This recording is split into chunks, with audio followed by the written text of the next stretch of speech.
Hello and welcome to another Lord of the Rings Rise to War video.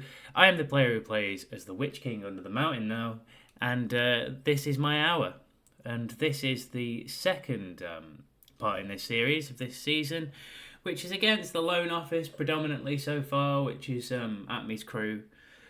And so far there hasn't been a great deal of fighting, but it's kind of a frustrating season so far, which I'll probably come on to actually throughout this video, and how it's been hard to sort of grasp how we all fight each other on open land, it seems, because eagles seem very important. This season is with the new mechanics for marching and guarding as well, which I plan to get into later on. But the general scheme of this video today is to just basically give you an update on where the map's at. I'd like to talk about the Shadow's unique and its changes, because I think it's now become a lot more viable after the rewording.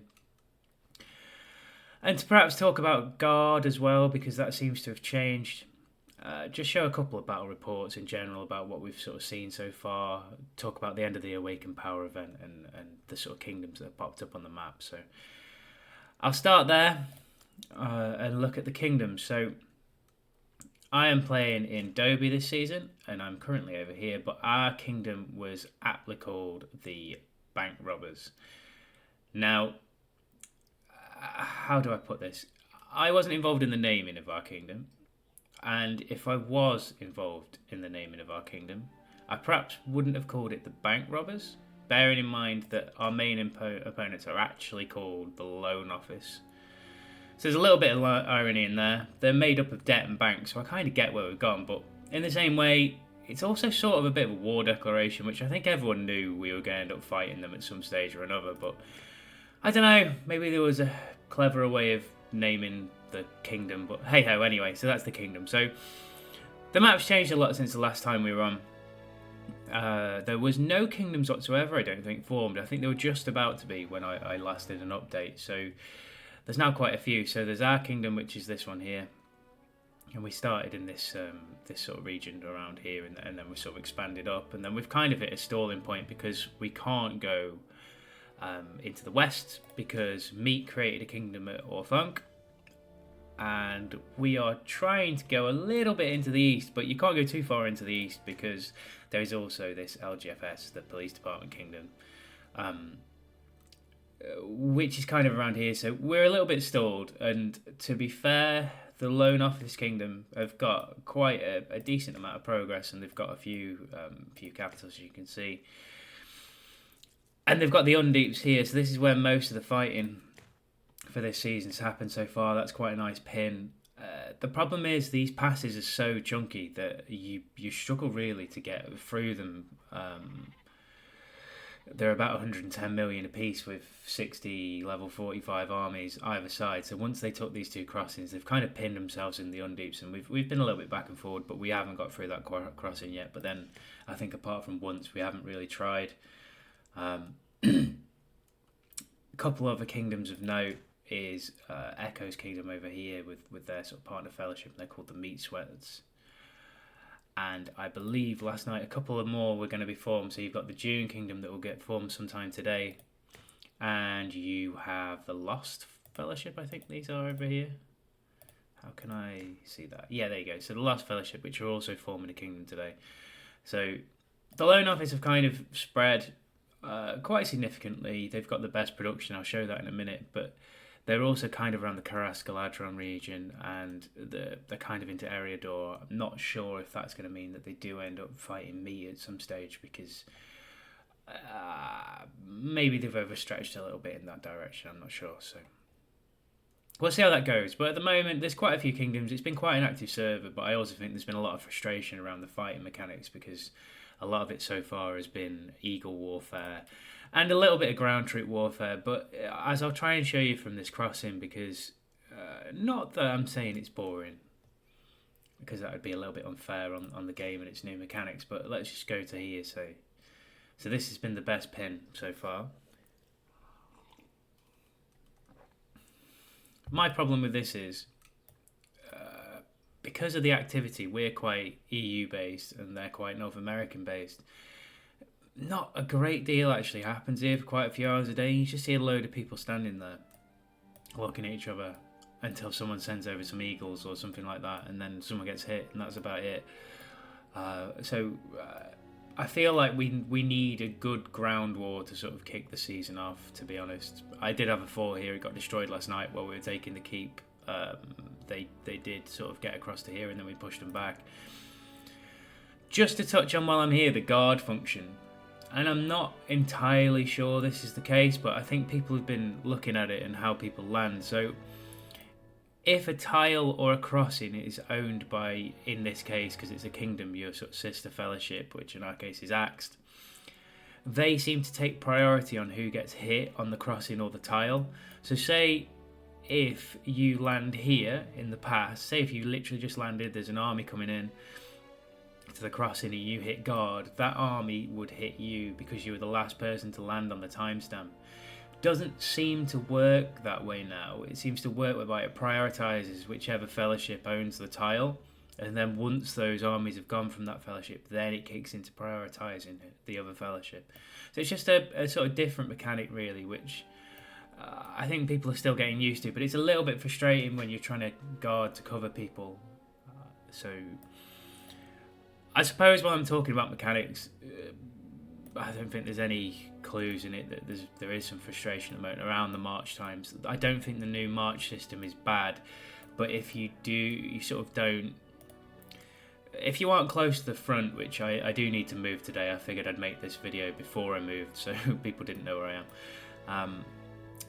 If that's the case, the march times are pretty extreme. So at the moment, I've spent the morning trying to level up some siege armies, for example.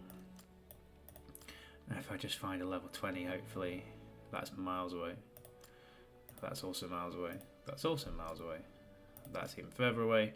And that's even further away, so I guess we're on here. So if I just march at this level 20 mob with this Gothmog army, for example, which is going to take 15 minutes. I mean, the recommended path, everything's just a long way. Now, I know Gothmog's using foot troops, but it's just a long way.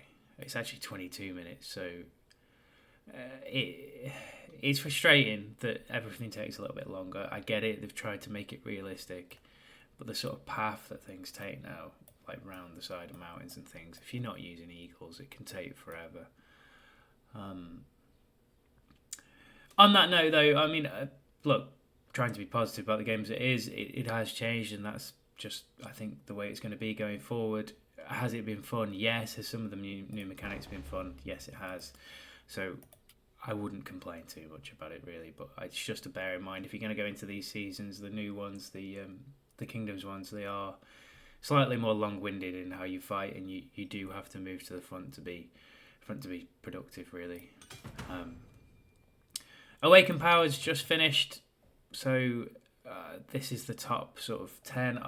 For Ring, I'm just inside the top 20. I haven't really tried to push this much this season. I've been playing around with troop combos instead. I wouldn't have been anywhere near the top though, because there is some serious whales in this server. So I think I actually finished a little bit higher than that. I just need to drop some tiles in a moment just to get to 10 tiles so I can actually form a pad so I can move a little bit later on. So those are those rankings. This is the Fellowship ranking, so we're actually being outpowered by the entirety of the Loan Office, which I think was to be expected because we have caught up a little bit, to be honest. They were quite quick in getting through the first couple of passes, which allowed them to get to the larger tiles first, which, in hindsight, we probably should have been a little bit quicker, but we notoriously start slow anyway, so kind of is what it is, I guess, on that one.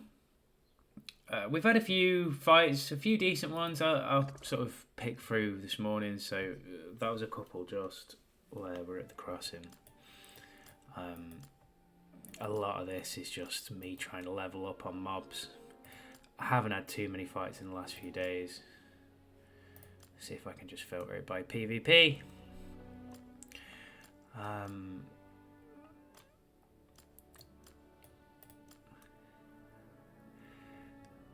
we got smashed. Again, I think some of this, to be fair, is down to units. And again, when you're into combat in this game now, it is very heavily based around the countering system. So if he had small units, I would suspect this to be either a lot closer or even for me to potentially have beaten him.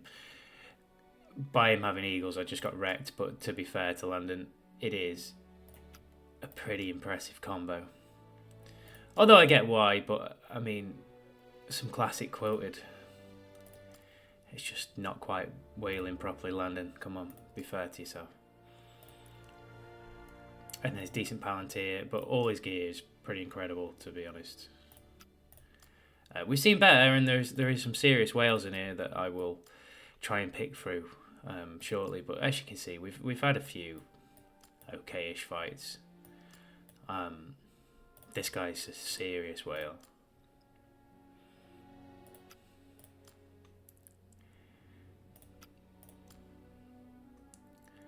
I mean, I would suspect this guy's account's worth more than my house, so, you know, all good. But a lot of it was just eagle warfare. And killing siege, again, with no troops, and this is another thing, there were actually no troops on this, because I've only got 40 there. Just killing all the siege armies with 0 troops is quite fun. But that's kind of where we're sat at the moment. We have had a couple of really good reports, but it's not really yet got into the fighting part, shall we say, for me, because I've kind of been actually helping the Fellowship a lot more with taking keeps and trying to do that kind of stuff and getting my troops ready, really. But I've got a pretty full barracks at the moment. I tend to use that later on, hopefully. As for levels, as I said earlier on, I'm trying to level up my siege armies a lot more. My first formation is still Dane, Bjorn, Gandalf the White, and Skalhelm. Now, I'll be honest, I got Skalhelm's unique the other day, and it's okay. I'm happy enough. It's like another hit that takes away some White Council, but it's not exactly mega damage. But Zero Refined. And I might actually switch Skalhelm out at some stage for the Witch King. I'm not too sure, but I quite like this build on the Witch King where it's a bit of a damage build. And if I can actually get hold of some Felbies, so I can start taking away some initiative, I think that'd be quite useful against the amount of people who are using Sauron this season to try and steal White Council and things like that. So that's good. So I'm enjoying that formation. My second formation is Sauron, Shadow, Witch King at the moment, but that might change, and it is Gimli. So that's kind of a strong second formation. If I see a lot of gills, I might switch Gimli and Bjorn, depending on how it is for the pursuit from the unique, but we'll see. That is why this gear set is built like this, so there is enough focus in these two pieces to allow me to switch it to Gimli and get a lot out of it from the pursuit factor. I have basically just built 2 gear sets. I know I said it in the last video, but I call it budget whaling, where I've built 2 gear sets and I switch it between 8 comms. That's pretty much how I work. I did have to use it on my third formation last night that was supposed to be Siege, which is these guys, and I think Thorin's in there actually. Just because we weren't taking down the keep armies quick enough, and to be fair, they nearly took out an army, which I was quite happy with actually at the time. But realistically, I'm just trying to get all these people leveled up for siege purposes. I've got Gil going around at the moment with Gothmog and a few others using, if I just take this out, it should be reset now. Oh yeah, that just happened. So using 3 elves and Gil with Kaz just to sort of clear out some mobs and not taking too many losses, which is quite nice. Try to get these guys leveled up, just because I think Siege is going to be really important this season in general, but particularly in the next few days, so I'm just trying to be more helpful. I reset some gear pieces so that I had, if I've got it on a commander or not, I don't know. Here it is, so that I had this all thanks delivery with Siege. I am contemplating actually strengthening this with these 2 items here just to get a little bit more Siege out of it. That's how desperate we are for Siege at the moment. So I know it's only +1, but it's +1 per person with 100 command, extra 100 per hit, I don't know, extra 1,000 per something. You never know, we might need it at some stage. But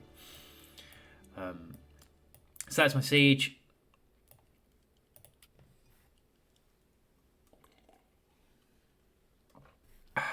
And then I suppose it's really what I wanted to talk about today more than anything else is I'll go into Shadows Unique. So I unlocked Shadows Unique yesterday, I believe, because of the rewording. So whether people know or not, I'm not too sure, but on one of the last couple of updates, they reworded this troll wall.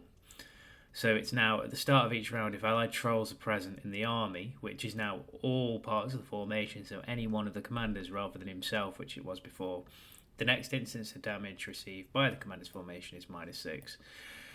This refines up, I'm pretty sure it goes up to 36%.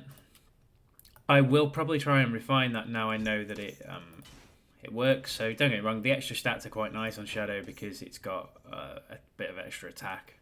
A little bit of focus as well if you get him high enough to go into Platinum and Orion, which is quite helpful. I don't run mine like that, but if you did, it'd be quite helpful. I think I might have 1 point in there just to try and get rid of some more stacks, so I did have before. I might put 1 point back in here just so I can hopefully get rid of a couple of stacks of White Council, because with the Shape of the Void, if he follows up, you actually get 2 more hits in that first round, so he's really good at stripping White Council stacks. In fact, I'm going to do that now. So, max Shape of the Void.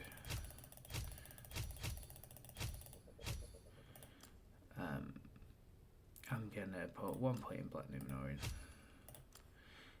There we go, Philip Undertaker. And I'm going to put my remaining points in Hunting Expert. It's been quite hard to get levels after level 40 because there just hasn't been a great deal of PvP around where if you're not on the front tile, you're just not getting hit. So just to show you the report then, now that it's actually been reworded.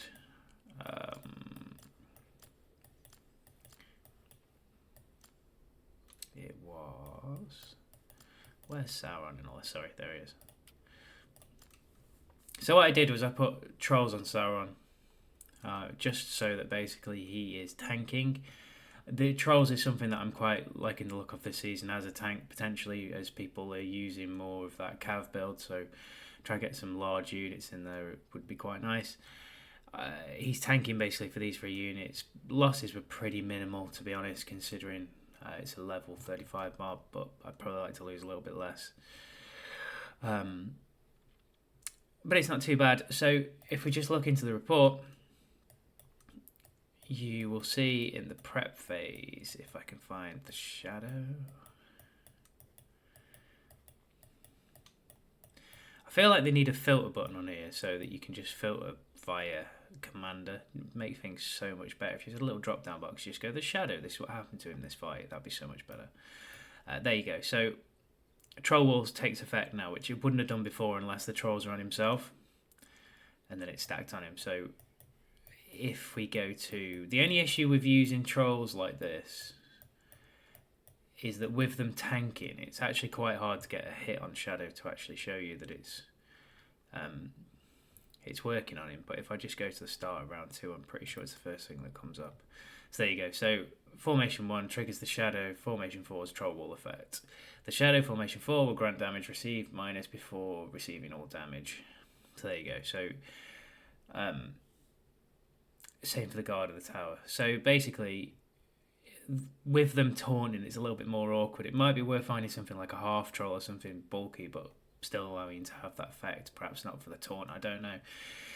I'll have a play around with that and see how it works out, but for now, having a mountain troll taunt and then the first instance of damage they receive is now -6, which is quite handy. You know, if you run into something that's quite meaty from a Dane first up, is the first thing that they get hit by. But it's not to be sniffed at, the extra damage reduction. So I actually think it's made his unique a little bit more viable for people, to be perfectly honest. I've done all my tavern tips for the day. I am hoping to get back on later on to do another video about a couple other bits and bobs, but I kind of just wanted to talk through this morning where the server was at. I think there is a lot of frustration around the new game mechanics because trying to find any level of open warfare is very difficult. Just because the passes are so much. It's not like you're taking a pass, going back one side, they're coming back the other side. It's literally we're sat at a pass staring at each other for hours a day, which isn't ideal for everyone, I don't think. So hopefully that changes, and hopefully we can get a push going at some stage, because I don't think we've actually called war yet this season, so we'll see how that goes. And that was about it. So it was really just to talk through those little bits. It was to talk about the Shadows Unique, which I think now is a pretty good piece of kit. So with that, that's pretty much all I've got to offer today.